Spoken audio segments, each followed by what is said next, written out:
Hello student, कैसे हैं आप सब। एक बार पुनः आप सभी का आपके अपने चैनल सी कोचिंग क्लासेस पर स्वागत है। क्लास 12 फिजिक्स एनसीईआरटी में चैप्टर 1 में आज चर्चा करने वाले हैं अच्छी स्थिति और निरक्षी स्थिति में डिफरेंस। इनमें क्या डिफरेंस है उसको समझेंगे, ठीक है। तो चलिए स्टार्ट करते हैं। पहले अपन डायग्राम के माध्यम से समझेंगे और इसके बाद उसका डिफरेंस देखेंगे। 2 से 3 डिफरेंस है जिसको आपको तैयार कर लेना है। इसके पहले जो भी महत्वपूर्ण प्रश्न है चैप्टर 1 के वो प्ले लिस्ट में मिल जाएंगे। इसके बाद जो भी क्रम से वीडियो आएंगे वो प्ले लिस्ट में आप लोग देख लीजिए, ठीक है। आपको क्रम से वीडियो मिल जाएंगे। तो चलिए देखना क्या है, अच्छी स्थिति और निरक्षी स्थिति में आपको तुलना मतलब डिफरेंस देखना है। तो ध्यान दीजिए, आपका अच्छी स्थिति का डायग्राम, जैसे यहां पर एक बिंदु आपके पास ए है और यहां पर एक बिंदु आपके पास बी है, ठीक है ना। इस पर -q आवेश है और इस पर +q आवेश है, ठीक है। और ये आपका हो गया, ठीक है, क्लियर। ये ऐसा हमने कर लिया। और निरक्षी स्थिति पर भी 2 बिंदु होते हैं, समझिएगा थोड़ा सा। यहां पर मैं मान के चलता हूं B और यहां पर चलता हूं A, ठीक है। और इसका आवेश यदि मैं ले लूं तो यहां पर ले लेता हूं -q और यहां पर +q ले लेता हूं। ध्यान देना, यहां पर A और B है, यहां A और B है, मतलब A पर यहां पर धन है और यहां पर B पर धन है। इतना ही समझिएगा।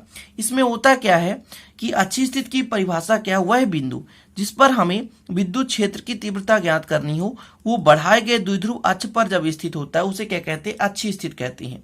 लेकिन वह बिंदु जिस पर हमें विद्युत क्षेत्र की तीव्रता ज्ञात करनी हो वो द्विध्रुव के लंबार्धक पर स्थित हो, लंबार्धक पर स्थित हो, तब उसे हम क्या कहते हैं स्टूडेंट, उसे कहते हैं हम निरक्षी स्थिति। जैसे P बिंदु है जिस पर हमें तीव्रता निकालनी है, तो अच्छी स्थिति में क्या होता है, बढ़ाए गए द्विध्रुव अक्ष पर स्थित होता है, तब उसे हम कहते हैं अच्छी स्थिति। और निरक्षी स्थिति में क्या होता है कि वह बिंदु जिस पर हमें विद्युत क्षेत्र की तीव्रता ज्ञात करनी हो वो द्विध्रुव अक्ष पर स्थित ना हो बल्कि वह लंबार्धक पर स्थित हो, ठीक है। तो कहने का मतलब अच्छी स्थिति में बिंदु जो होता है द्विध्रुव अक्ष पर ही स्थित होता है।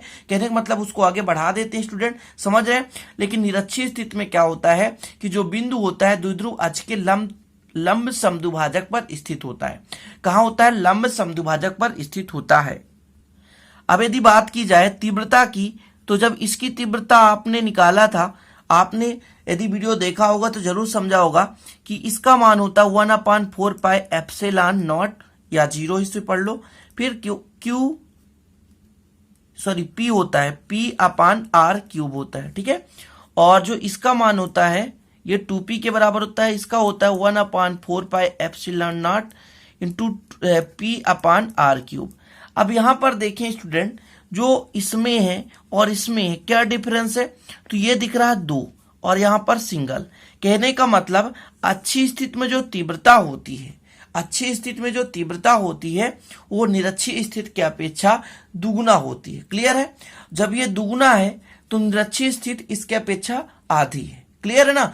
तो हम कह सकते हैं अच्छी स्थिति में जो तीव्रता होती है, विद्युत क्षेत्र की तीव्रता होती है निरक्षी स्थिति की अपेक्षा दुगनी होती है या दुगना होता है, जबकि निरक्षी स्थिति में जो तीव्रता होती है स्टूडेंट वो अच्छी स्थिति के अपेक्षा आधा होता है। क्लियर। अगला एक और आपको समझना है कि जो इसकी दिशा होती है ऋण से धन की ओर होती है, लेकिन जो इसकी दिशा होती है हमेशा धन से ऋण की ओर होती है।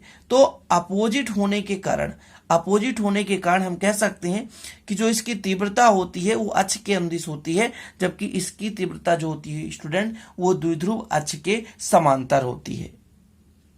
तो यहां पर दिशा आपको हमेशा याद रखना है। जैसे A से B है ना, तो माइनस से +q की ओर अच्छी स्थिति पर दिशा होती है, लेकिन निरक्षी स्थिति पर स्टूडेंट हमेशा A से B मतलब +q से -q की ओर होता है, ठीक है। तो चलिए डिफरेंस देखिए, जो मैंने बताया वही डिफरेंस है।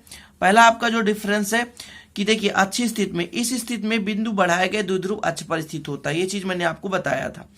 और निरक्षी स्थिति में देखें, इस स्थिति में बिंदु द्विध्रुव अक्ष के लंब समद्विभाजक पर स्थित होता है। क्लियर। अगला देखें कि अच्छी स्थिति में छोटे वैद्युत द्विध्रुव का विद्युत क्षेत्र की तीव्रता उतनी ही दूरी पर निरक्षी स्थिति की तुलना में दुगुना होता है। कितना होता है, दुगुना होता है। जबकि इस स्थिति में छोटे वैद्युत द्विध्रुव का विद्युत क्षेत्र की तीव्रता उतनी ही दूरी पर अच्छी स्थिति की तुलना में आधा होता है। क्लियर है। जब अच्छी स्थिति में तीव्रता दुगुना होगा तो निरक्षी स्थिति में स्टूडेंट आधा होगा। क्लियर। अगला देखें, इस स्थिति में किसी बिंदु पर तीव्रता की दिशा द्विध्रुव अक्ष के अनुदिश वैद्युत द्विध्रुव आघूर्ण की दिशा में होता है। मैंने बता दिया था आपको कि ये माइनस क्यू से प्लस क्यू है ना, माइनस से प्लस की ओर मतलब ऋण से धन की ओर होता है, ठीक है, इसलिए ये द्विध्रुव अक्ष के अनुदिश होता है। किंतु इसमें क्या होता है, प्लस से माइनस की ओर होता है। कहां से होता है, प्लस से माइनस। इस स्थिति में किसी बिंदु पर विद्युत क्षेत्र की दिशा द्विध्रुव अक्ष के समांतर वैद्युत द्विध्रुव आघूर्ण के विपरीत दिशा में होता है। तो ये जो डिफरेंस है, जो तुलना है, उसे आप लोग तैयार कर लेना। साथ में डिस्क्रिप्शन में व्हाट्सएप ग्रुप लिंक दिया होगा, यदि नए हैं तो आप जुड़ लेना, वहां पर ये जो फोटो है इसका शेयर हो जाएगा, तो आप लोग वहां से भी तैयारी कर सकते हो। चलते हैं स्टूडेंट, फिर मिलते हैं अगले वीडियो में नए टॉपिक के साथ। छोटा सा वीडियो अच्छा लगे तो लाइक करना और शेयर कर देना, है ना, और कमेंट बॉक्स में कमेंट करके बता देना कैसा लगा। ठीक है, जय हिंद, वंदे मातरम।